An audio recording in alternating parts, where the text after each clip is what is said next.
Kui sa jõuad kohta, kus taipad, et kõik on lihtsalt teaduse avaldumine ja hakkad sellest teadlikkusest elama, siis hakkab elu ise sädelema. Sina hakkad sädelema ja hakkavad sädelema ka need inimesed, keda sa koged. See ongi tõeline sina.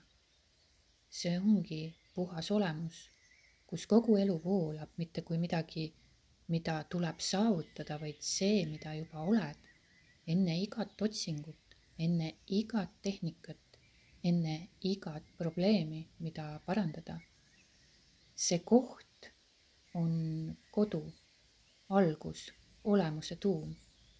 Seal ei ole vaja midagi teha, ei ole vaja areneda, ei ole vaja tervendada, ei ole vaja lahendada või muuta,